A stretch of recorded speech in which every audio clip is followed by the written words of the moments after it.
Hello and welcome back to my craft room. It's time for another catch up on my vintage stitchery, which is where I'm following along with the Dictionary of Stitches that Christine of Create and Craft with Christine did over on her channel a while back. There's a whole playlist and I'm following all of the stitches that she worked through and making it into a big fat book using only vintage supplies. Last time I left you I was partway through the B pages, so I'm pretty much done with them now, but I've got a few additions of my own, so as I'm going along I'm adding a few extras in myself as well. So let's have a look at where I've got to. That's the front of my book, there's my A pages, and here's my B pages. This is the little kind of where the two sections joined that I've made into a pocket. I've now lined that pocket and I've used just some bias binding, B for bias binding, around the edges to finish it off. I might do a bit of decorative blanket stitching over the top of that as well, but I just did this last night, so I love the look of that little pocket with a beautiful fabric inside, and in there I can put other samples of things. So I've got this little pouch which was in the beautiful bundle of goodies that Christine sent me, and Christine has already blanket stitched all around here, but I'm thinking I can do even more embellishment on here as well a bit further down the line. I can keep other samples of things in there like this. So this is Battenberg lace, this doily. Again, it's amongst the lot that Christine sent me.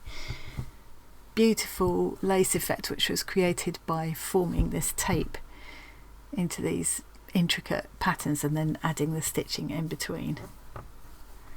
Gorgeous. So that's B for Battenberg, and then there's these lovely lace doilies, and I've put these here. I think these ones all came from Annie Cran, who sent me these when we swapped squares, and they all feature butterflies. They're so pretty.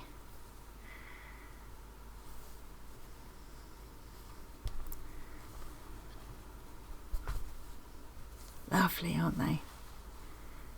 So for the time being, rather than I could cut into these and add them into something at a later date, and I may well do, but at the moment I'm going to keep them as they are, as beautiful examples of this lace work, different kinds of lace work, so they can go in there. But I could also keep samples of things in here as well. I think I've already shown you most of what's on here. Braid stitch, different kinds of back stitch, different kinds of blanket stitch, which I've put on little pleats there. This is one of my favourites, and the German knotted blanket stitch, love that. Detached blanket stitch, using it to fill, to create different kinds of circles. I've blanket stitched a felt down for the bee. This is blanket stitch, used to fill these leaf shapes printed in the fabric. Braid, B for braid. Here's just back stitch and then filled in with some straight stitching. Different kinds of buttonhole. My buttonholes are dreadful, but they work. There's a whipped blanket stitch down there in that kind of like the Crown of Thorns one, which is there. Where they sort of go, the legs of the stitch go up and down in a kind of crown shape. More the knotted German blanket stitch there. I love that one. It looks like little people holding hands. A bobbin. The thread, this is vintage thread that kept breaking when I was trying to use it, so I decided to just enjoy it as it is, and I just put it there and stitched it on the bobbin. And then turning over, I'm going to put, as I use the buttons up, I'm going to put the button cards in here because they're just, I just so love them. I've got some lovely ones.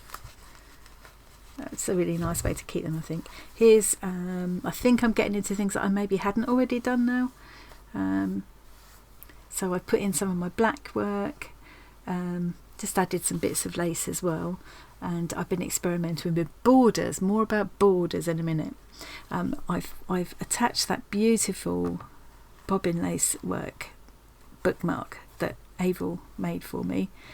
I've just put some careful stitches there and there, just those 3 points, and then I've done some detached blanket stitch there just to slip this through, so I can actually still take it out if I want to look at it properly. So it's holding it there but without damaging it. And here I've embroidered bobbin lace bookmark Averill. Here, this is bullion stitches here, which feel lovely. They just look like great big running stitches there, but I'll try and zoom in at this point when I'm editing. And then here I've used different thicknesses of thread, and I've done that encroaching. It's blanket stitch, but it's encroaching, which is one of the ones that Christine went through, where you kind of the stitches kind of interlock. The leg of the stitch goes down across the horizontal part of the stitch in the row before, if that makes sense, and it creates this lovely interlocking effect. I really like it. So I did it in different shades of purpley colours in different thicknesses of thread. Finished the kind of cut work I did with the buttonhole bars and I put some of the shears, the vintage sheer fabrics, organza that Kathy sent me from Australia, put in behind. I put buttonhole bars I've written along there. Did some embroidery into this, just a little bit of can't really call that thread painting, but just a little bit of stitching to highlight the birds there and the branch, and then surrounded it with blanket stitch and straight stitch, and a little bit of chain as well. These are, I tried to do beautiful bullion roses like Christine did. I couldn't get the hang of it, but I quite like these. I think they're more like peonies or something, begonias. I like the look of them, and I like the texture that they give. I added a whole lot of little tiny seed stitching around it as well. And then this is basket weave, which feels beautiful in that silk thread. Lots more borders around here. Bit of extra hair for good measure. I've gone back to the I Knew Running stitch from the A page to add a border here. That's probably going to happen throughout the book. Now here I put this here, but I'm not actually going to use this. What I want to put here is Bargello. I'm going to do just a little snippet of Bargello work. But I need a bit bigger holes for it, I think, because I want to use some thicker thread. So I've dug some of this out.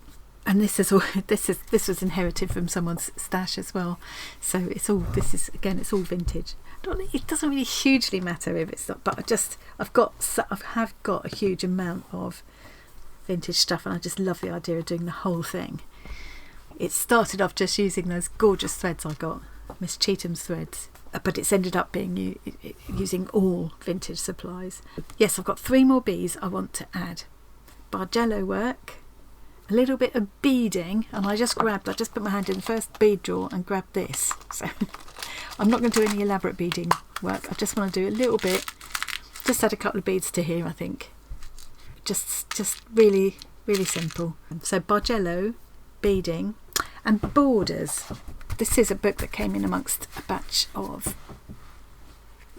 needlework magazines from the 30s that I bought, which would have been from around the same time as the vintage threads that I'm using, and I got a whole lot of embroidery transfers that came out of those magazines as well.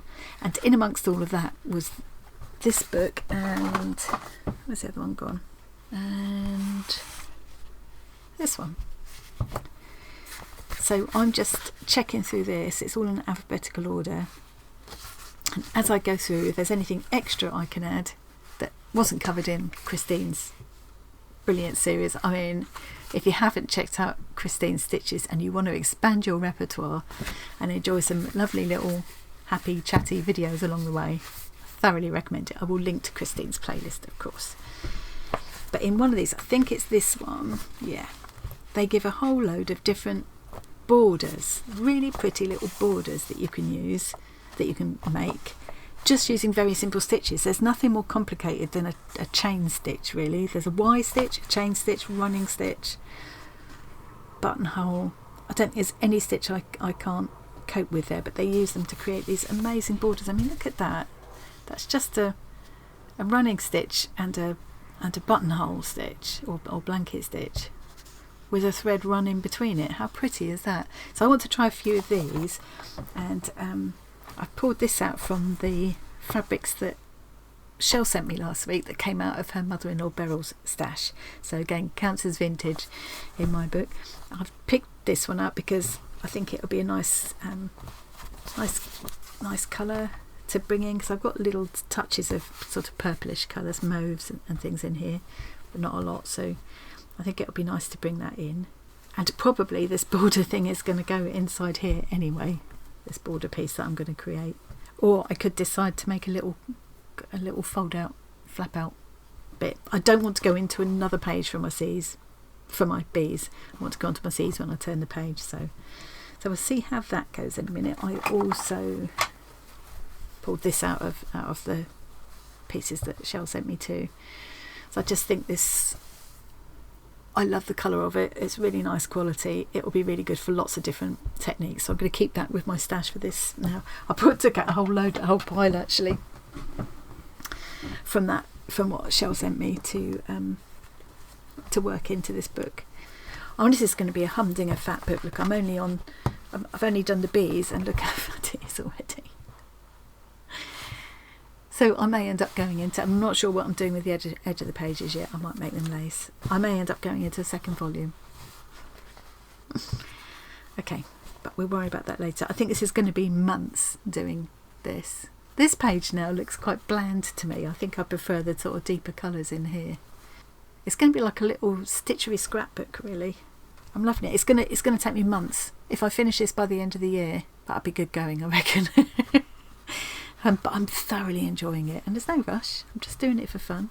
It's not like I've got a deadline. So right, so I've pulled out some thicker threads, these cotton ones, to do my Bargello work. I made a little Bargello pot a while back, and it was just a zigzag pattern, so I'm just going to do that. I'm not even going to follow a pattern. I think I can make that up as I go along, she said confidently. Oh, I forgot I put that in as well. That's a self-covered button that I made a while back. Someone suggested I could get rid of this by getting the needle under there, and I never did do it. Can I get it under there now and get rid of that?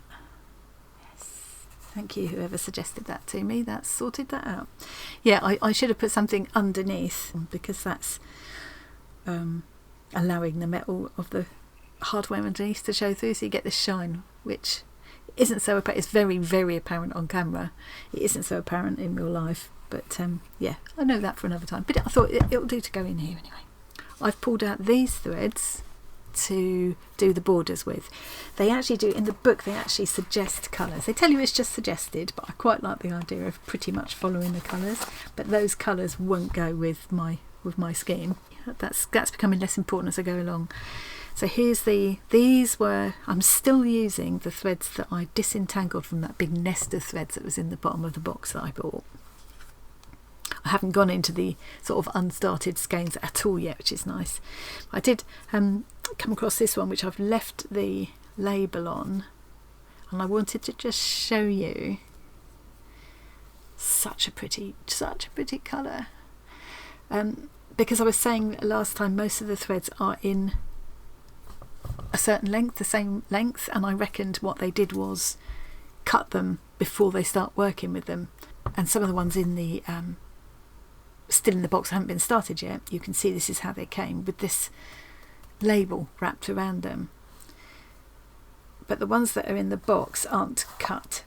They're like this, but twisted into a skein. So I reckon they untwist them, do this, snip them all at the, so it's in a big loop. They snip them there.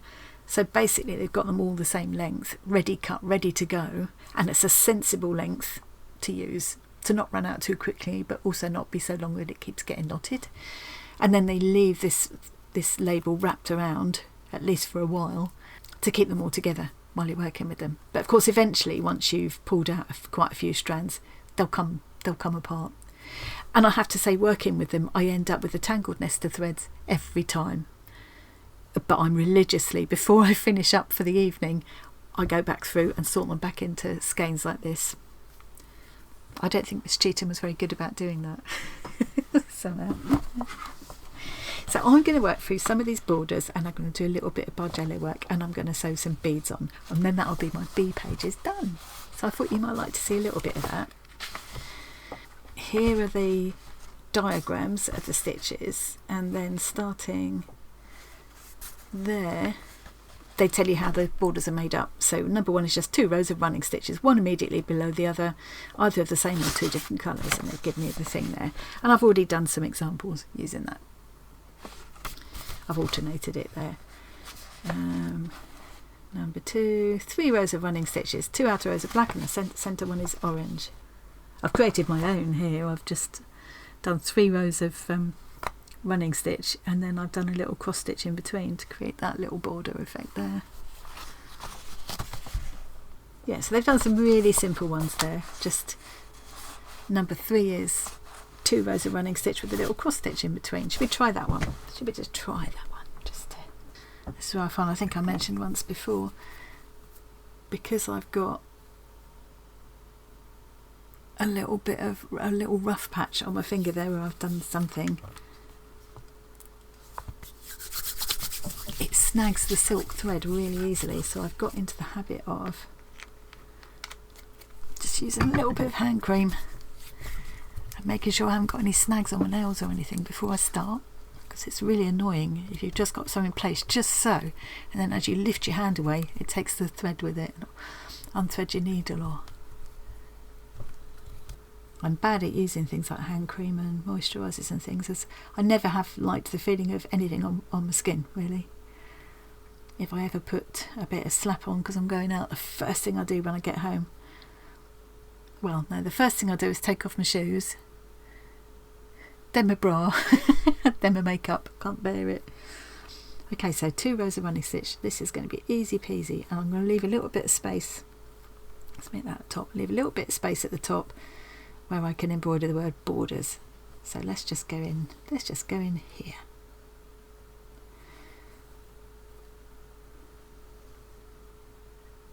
And they've done a little bit less space. They've made the space between the running stitches about half the length of the stitches. I think what we'll have to do is timestamp this video.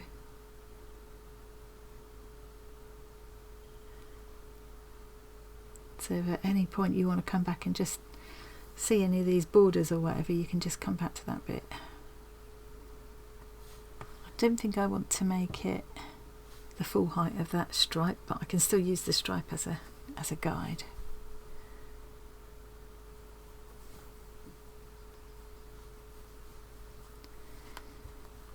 Oh, just unthread my needle. Right, and let's do as they suggest and use some orange. There's a lovely deep shade of burnt orange there. That's quite nice. Shall I go for that? Yeah.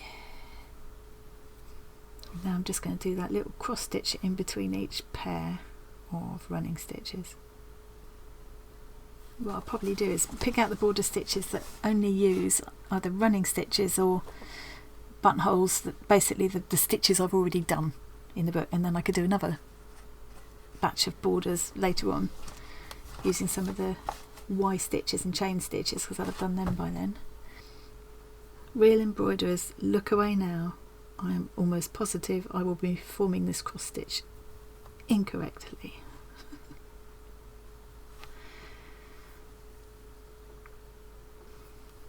But I'm being consistent. I know that you need to make sure the same one is going underneath each time. I do know you're supposed to do that with cross stitch. To me it doesn't matter which way it is, as long as I do it the same every time. I'm probably going backwards as well, because I'm starting top right and going down to bottom left, and then I'm coming back, coming out bottom right and going up to the top left. I'm sure cross stitch is going to come into the C stitches, so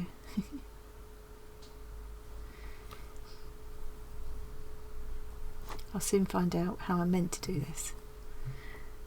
Oh, and already that's quite a sweet little border.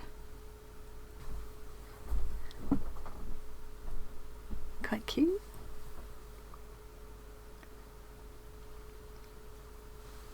There we go. I think that's really pretty. Yeah. So the next one that they've got is basically 2 lines of running stitch alternated with each other in 2 different colours.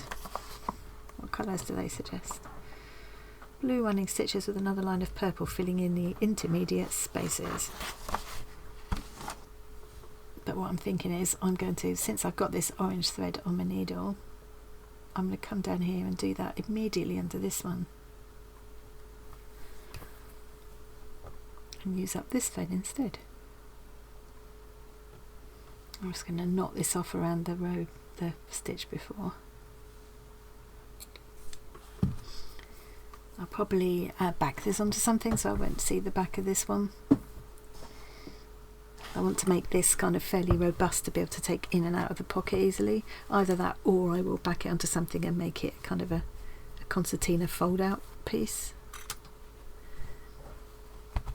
I want to have lots of kind of interactive bits and pieces all through the book. So, okay, so that's the first 2. I think those are quite pretty. Oh, I haven't done the intermediate row on that one.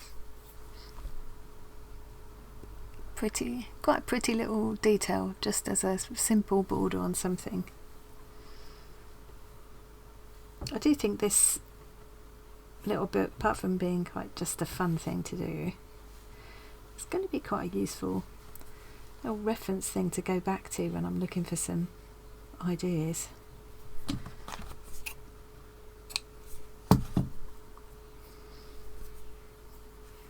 that's my first 2. I'm not going to do number 5 because that's got a loop stitch, like a sort of detached chain stitch there. Number 6 is just checkers. So we can do that now. What do they suggest for colours? 8 rows of running stitches, make the checker pattern, 4 for the top, 4 for the lower, place in alternate position. They don't suggest colour for this one. Well, let's try a bit of purple. I think I'll make the rows, the 8 rows, pretty much fill one of these lines. I'll do as many rows as it takes to fill one of these lines. If it's more than 8, that's fine. I don't think you need to watch me doing this. It's going to get too long anyway. I'll be back in a moment. I'll show you how it looks. My stitching is appallingly uneven, but I'm not going for fine embroidery here. I'm going for the kind of stitching I might do in my slow stitching projects, and I don't mind a bit of wonky. Embrace the wonk is one of my mottos for this year. I do like the idea of this. I'd probably do a row of 3 for me, just for the look of it. Yeah, I really like that, and I'm happy that I've got that there as a little sample to remind me that would be a nice way to edge a swap square or something like that. So this next one is a little bit different, a bit of fun. So this, I'm going to try number 8 now, and this is a combination of a buttonhole stitch where you've got groups of 3 and then a long stitch, and a group of 3 and a long stitch, and the middle leg of each little cluster is longer, and then you've got a running stitch along the bottom, and then a couple of lines of thread threaded underneath the legs of that buttonhole stitch. So I think that would be really fun, and they suggest red for the buttonhole, black for this running stitch, and orange for the thread running underneath. So I'm going to start with the red and see how I get on. I feel like that buttonhole stitch looks upside down to me. I'll end up going the other way.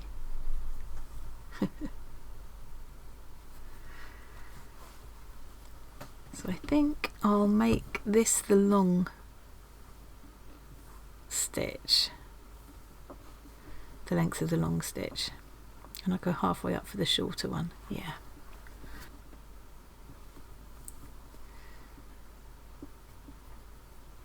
So this one's got to be long.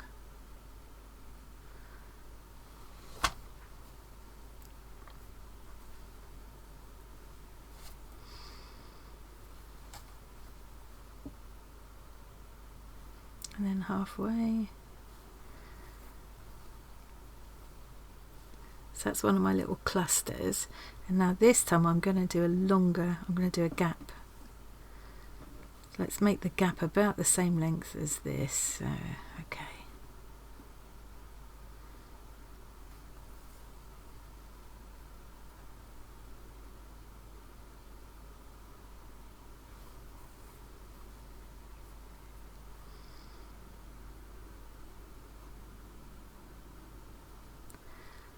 I could pencil myself out or use a disappearing ink pen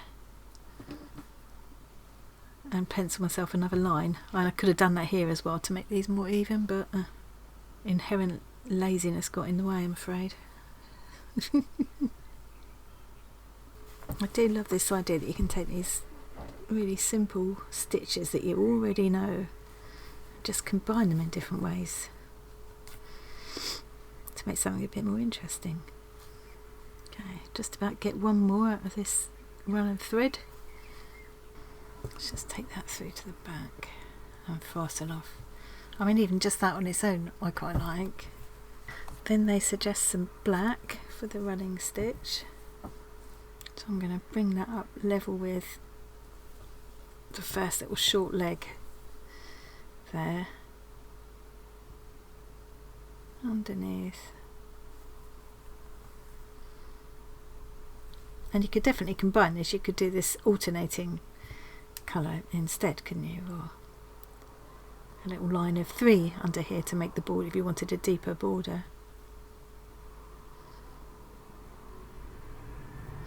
You could build up a whole library of different combinations of these stitches to make these fun little borders. Might just to make it a bit more definite, because I've got thread left on my needle, I might just make this a double row of running stitch here. I think rather than orange I'm going to go with this beautiful golden yellow colour, and they suggest 2 threads run underneath the legs of that blanket stitch. So I'm going to bring it up here underneath there. Oops.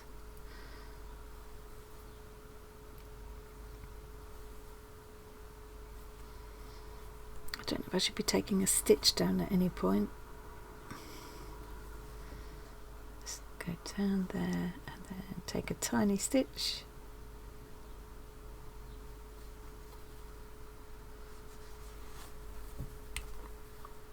And then go back under. This is so quick to do, this one.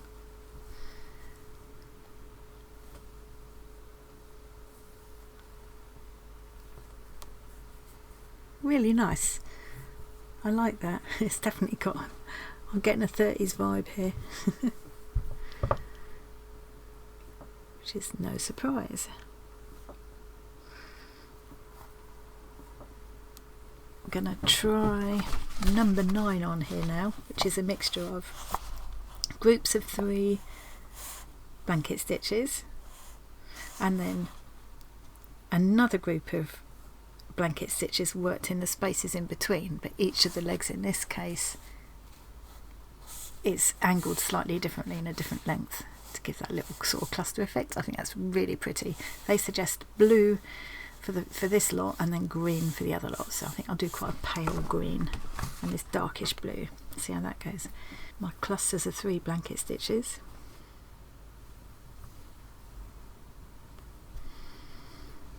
I'm just going to go back to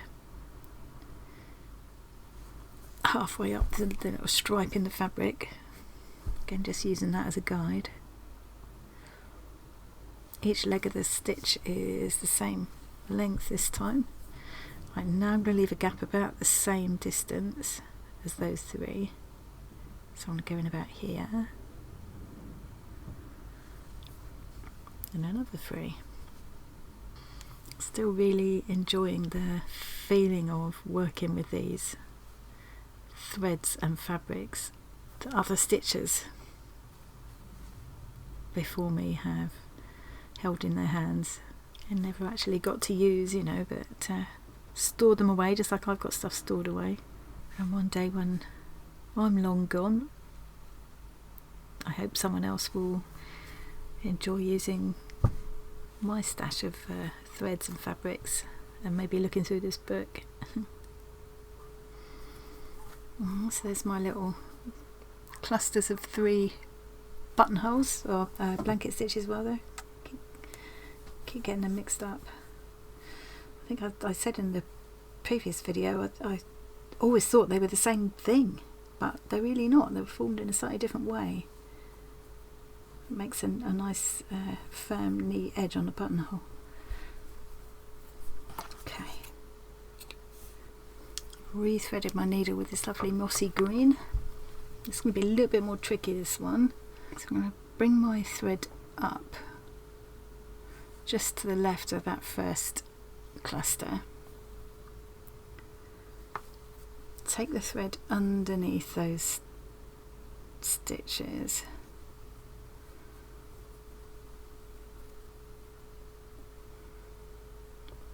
And then to make the first stitch of this second row, I'm going to take my, I think I'll make that the point for the shorter stitch, and I'll just go above it for the longer stitch. And I'm going to take it back to just between these two. I need to just make note of that so I do the same thing every time.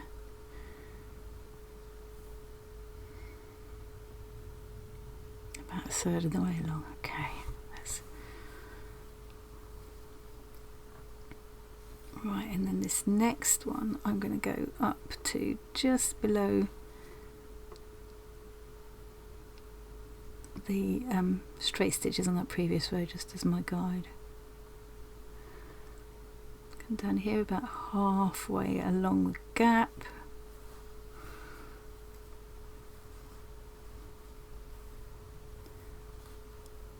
Oop. And then for this last one of this cluster, I'm going to go between these two, so that'll echo what I've done there, up to that line in the fabric. Okay, I think that hopefully that will, because I could draw myself guidelines, but it's not very even, is it? Is that going to bother me enough? Should I take it out and start again? Yes, it's going to annoy me. That's better. It's a bit less leggy though. No, that's okay. That's okay, we'll go with that. Now I'm going to take the thread underneath those 3 stitches again.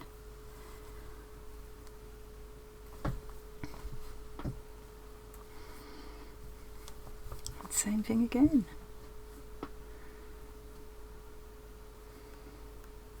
Silk is snagging on something. It snags so easily. Yeah, this top cluster needs to be, they need to be pretty close together. I think that's a better effect what I've done that time. Yeah, that's quite pretty. Okay, I'm going to work along and finish that, and I'll be back. Right, I've finished doing this. I actually took it out and started again because I realised that the little clusters really need to be concentrated right in the middle, rather than spread out so much as these are, and also I had started them too low. They need to be up there, just sort of slightly above where the legs of the previous stitch come to. I think that's really cute. That I really like the look of that. And I've got a little bit of green thread left in my needle, so I'm just now going back to that first border I did and putting a small straight stitch across the middle of each of these cross stitches, just to use up that thread. Okay, just a nice little bit of extra detail, and it just uses up that last little bit of that thread. So the next one I want to try, I'm going to do this one, which is just groups of the buttonhole again, or blanket stitch again, with running stitch in between. So I should be trying that one. And this one, which is the group of blanket stitches, the running stitches in between. So you've got the 2 blanket stitches kind of facing each other, running stitch in between, and then a loop of thread run between them. That looks amazing. So that's 2 more there. I've got all this. I might as well fill this with some different examples. Wish I'd left more space between those 2 now. Too late, don't matter. And I'm kind of not enjoying the black there, the black stitches. I might even end up taking those out. Oh, I just went away. And then there's more here as well. All these different combinations. Look at this one. Now that looks really fancy. but I think it's got chain stitch along the bottom. Other than that, I think it's mostly just like a blanket stitch. Let's have a look. Number 38. A row of green chain stitch at the lower edge with 2 tiers of semicircles worked with 2 rows of buttonhole stitch. The centre one brown and the outer one orange. A small leaf shape of green block stitch is worked. I think block stitch is their other word for satin stitch. I think what I'll do now is just do this one more, this one with you now, and then I'm going to carry on and fill the rest of this strip with different borders. I'm going to make sure I usually leave more gap than I have there, just to give them a bit of breathing space so you can see them more clearly. 2 lines of black buttonhole stitches in groups of 3, placed face to face with a small space between. They're laced together with emerald threads as shown, the crossing points of which are sewn down with orange back stitches. They're saying buttonhole stitches, but they're meaning blanket stitches. They've not used buttonhole like the buttonholes we've been doing with Christine, which I think are much nicer. Right, what colour shall I go for then? I think I'm going to try some of this beautiful green here. Look at this lovely green. So I'm doing clusters of 3, and I'm going to make them quite long and fairly close together. And I could vary it up. It wouldn't have to be 3. It could be more than 3 or less than 3. Yeah, mine are proportionately longer and skinnier than these, so I'm wondering if I should make it like a block of 5 instead of 3 to get the same effect. Yeah, I'm going to do that. Okay, so that's not all that even.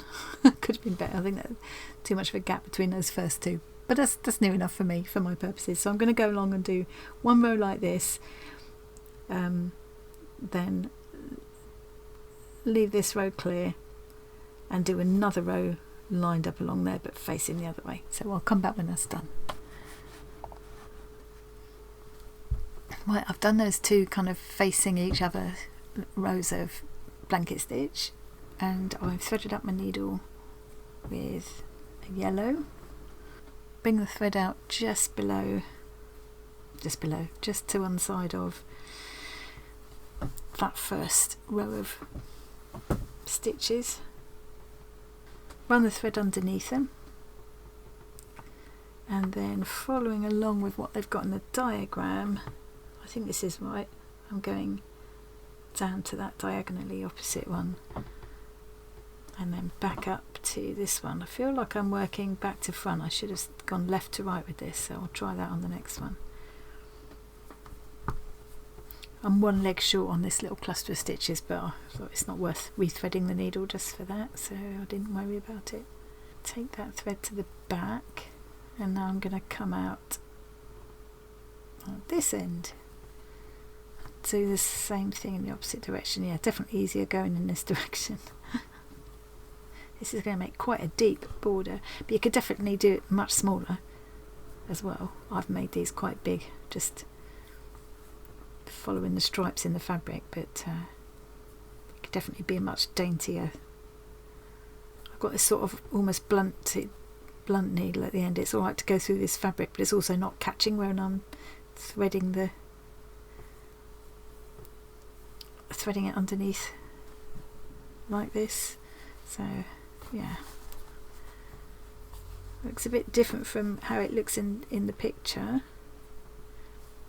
but that's because my proportions are a bit different. Sort of thinking, I've got this thread here, shall I just use this to do something at the bottom? Yeah, I can't decide if that adds to it or not really. It maybe just looks a bit messy there, so I'm not going to carry on and do that for this bit. I'll leave it like that so I can see the difference. So here I just wrapped around every stitch with my yellow thread, but of course with that bigger stitch here you get a slightly different effect. So then I tried doing the couch down. The trouble is it makes the bottom look a bit bumpy, so yeah, I'm not sure about that. I might in a minute just do a chain stitch just along that bottom just to neaten it up, because that'll annoy me when I look at it otherwise. Okay, so anyway, that was just to use up the thread, so I'm going to stop doing that now.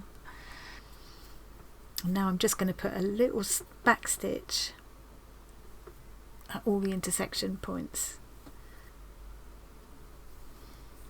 Oh, I've just caught, that's exactly what I meant earlier on when I said if you've got a snag on your nail or something, you can pull up the thread, and that's what's happened there. So I've just fluffed up the thread and pulled the stitch out of line, and that has ruined that now. That's just from a tiny snag on my nail catching on that silk thread. It is a bit of a bugger for that. You don't tend to get that with the usual kind of stranded cottons that I'm used to. I'm just going to have to live with that. I don't think there's going to be much I can do about it. Trying to even it up there a bit. Yeah, it can happen very easily. Just worth checking your nails for any snags and using an emery board, using some hand cream before you start. I think these need to be closer together for it to look pretty, but it's just a practice, so it's just like a little sampler, this really. Yeah, I'm going to carry on and fill this piece with some more examples of their border ideas. Come back and show you. I might rework that one in slightly different proportions so you can see more what it's meant to look like. And then I just want to do a little bit of Bargello and some of my beading work here. I've got my thread double. I'm not going to tie a knot because I'm going to catch the ends in. I'm going to trap the ends in under the stitches at the back. So I'll leave myself a little bit of a tail and just hold that at the back as I stitch. So I'm going to skip 2 holes and go up. Down through that one, and then I'm going to come, making sure I'm still holding my thread at the back. I want to come up 1 hole higher.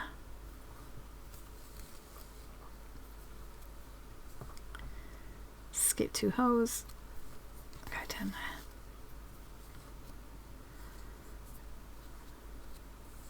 Skip 1, go up a bit higher. Skip 2, go down. It's just a really simple pattern, and I'm just, as you can see, catching the thread in underneath at the back. This is only a small piece, so I'm not going to make this zigzag too big. Let's make this the top point. So now I'm going to start coming down again.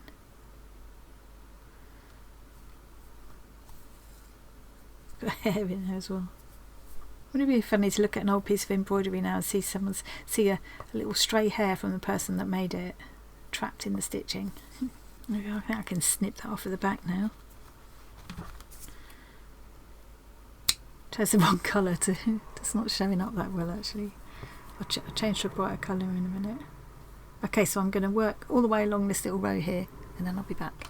Right, I've come to the end of this row now, woven my ends in as I went, trimmed them off, and now I'm just going to take this end, weave it through the stitching at the back. I've gone as near the edge as I can because I want it to be a nice pretty edge. I might end up blanket stitching the edge as well before I put it on, so that will keep that all secure. Now I'm going to change colour and do another row exactly the same way, and until I've filled it in, and then I'll go back and fill in the edges afterwards. I just find it easier that way. So that's how I think this might be pretty now. Let's go with this one. I think using this thread double seems to be working quite well, so I'll stick with that. This time I'm going to go in. I'm not going to leave a gap and go and come out there because that'll look all gappy. I've got to come up in the same hole that I went down in on that previous row. So there's 2 stitches in the same hole basically. Again, there's no knot on the back, just leave a tail, and I'll hold that at the back as I work. So I've come up there, skip two stitches, go down there.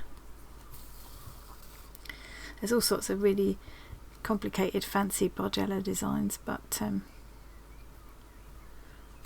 just quite like the look of this, and I'm just going to follow that same pattern now in this rose colour. Again, making sure I come up in the same hole that I went down in on the row before, so there's no gappage. Again, catching the thread under the stitches at the back. So yeah, I'm going to carry on and do exactly the same thing until this whole piece is filled, using all these different colours. Here we go, that's my little bit of Bargello done. I'll probably just attach it to here with some more blanket stitch or something. I think it'll look quite cute just there. And then the last thing is just to do my little bit of beading, and then I'll carry on and do some more borders, but I can show you how they work out next time. So I'm thinking I'll just use some of this green, do a stitch that I haven't actually got in my dictionary yet. A Y stitch or a fly stitch. I'm hoping I'll learn the difference when I get to F in Christine's playlist. So I'm just going to do a little bit of a Y stitch down here to make a bit of foliage, and then I'm going to add the little beads to the end. Ow.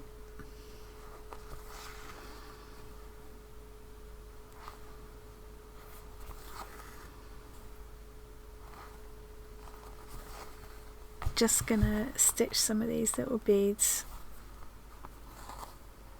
onto just the tips of some of these green bits. I want to put these little mauve colour ones because I think they'll look like lavender. I'm having to use quite a fine thread with a needle with a small eye because otherwise it won't go through these tiny little glass beads. They're really pretty because they're matte. I like that effect.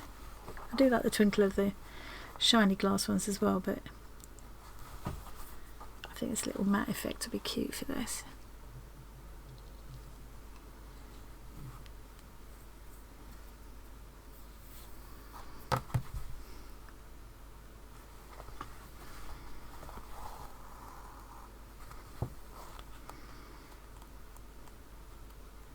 And this isn't fancy beading. People do some beautiful proper beading.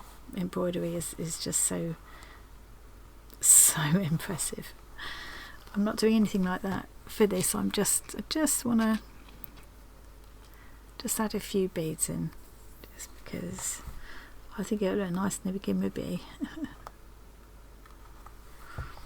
If I decide to try a couple of fancy beading stitches, I could always do a little sample piece and pop it into this pocket on my B page later on. The same as if I do some more black work, which I quite fancy doing, or if I decide to try some more Bargello patterns, perhaps. Some amazing patterns for that if you look online. I don't know how well you'll be able to see that on camera, but it does look quite cute in real life. Hopefully I'll be able to focus in on that a bit. And then the last thing I'll do is just dot some of these plain glass ones around, and then these 3 glass ones with a huge hole I think I'm gonna do with embroidery thread. I'll just give you a quick idea of what I'm thinking. Come up there where I want the bead to go. Got a knot at the back. Thread my bead on. And I'm just going to take quite big stitches, so it I'm going to make them kind of radiate out. Here's my plan. I've taken one out and I'm going back into the centre again. These have got a nice big central hole, so I'm hoping this will work. And another big stitch out.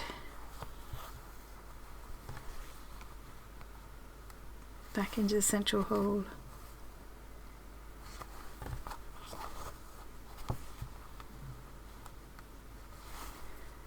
So a lot of the bead is getting covered up, but it'll just show this lovely little sort of twinkle of colour. I've got 3 altogether, so I'm going to put 1 there.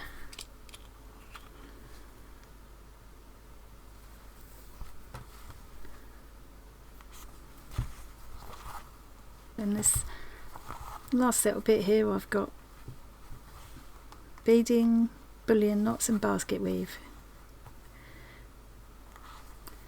with 2 different borders around the outside. Okay, so there's a little thumbnail showing what we've been up to today.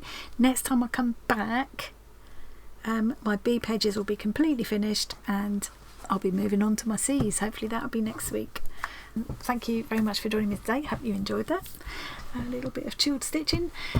Don't forget, on Saturday, this Saturday coming, so it'll be the 1st of June from 8 p.m. to 10 p.m. UK time, my son Tom and I will be streaming live from here in my craft room for Saturday Night In.